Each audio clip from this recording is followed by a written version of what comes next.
তীব্র গরম থেকে পড়ুয়াদের সাময়িক স্বস্তি। এবার স্কুলের সময়সীমার ক্ষেত্রে পরিবর্তন আনা হলো বলে ইতিমধ্যেই জানতে পারা যাচ্ছে।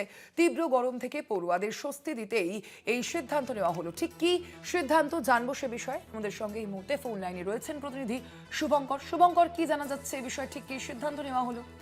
দেখো, স্কুল শিক্ষা দপ্তরের তরফে একটি বিজ্ঞপ্তি জারি করা হয়েছে এবং রাজ্যের যে জেলাগুলি রয়েছে তার ডিআইদের কাছে, প্রাথমিক এবং মাধ্যমিক স্তরে ডিআইদের কাছে চিঠি পাঠানো হয়েছে এই মর্মে যে এই মুহূর্তে যে সমস্ত জেলায় তীব্র দাবদাহ চলছে এবং বলাতে পারে ব্যাপকভাবে গরম রয়েছে, পড়ুয়ারা সমস্যায় পড়ছেন বেলা স্কুলের কারণে, সেই সব জেলার স্কুল কর্তৃপক্ষ তারা যদি প্রয়োজনীয়তা বোধ করে এবং পরিস্থিতি বিচার করে তারা তাদের স্কুল ডে শিফট থেকে মর্নিং শিফটে নিয়ে আসতে পারেন, অর্থাৎ মর্নিং পঠন পাঠন করাতে পারেন। এতে কি হবে?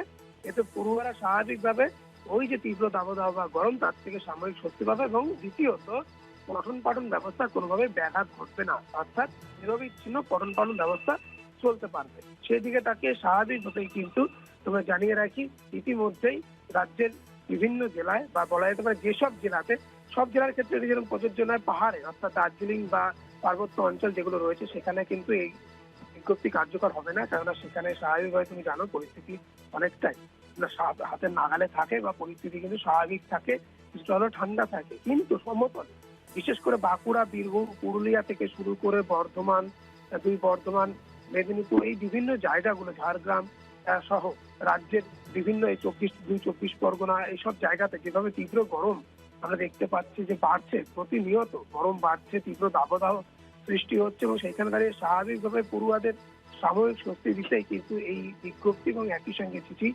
জারি হয়েছে এবং বলা হয়েছে যে যেসব জেলাতে এই পরিস্থিতি হাতের নাগালের বাইরে, অর্থাৎ তীব্র গরম বা দাবদাহ রয়েছে, সেখানের কর্তৃপক্ষ, স্কুল কর্তৃপক্ষ, জেলা ডিআই যারা রয়েছেন তারা বিচার বিবেচনা করে পরিস্থিতি পর্যালোচনা করে তারা কিন্তু স্কুল থেকে ডে শিফট থেকে মর্নিং শিফটে নিয়ে গিয়ে, অর্থাৎ মর্নিং শিফটে সেখানে পঠন পাঠন করাতে পারবেন।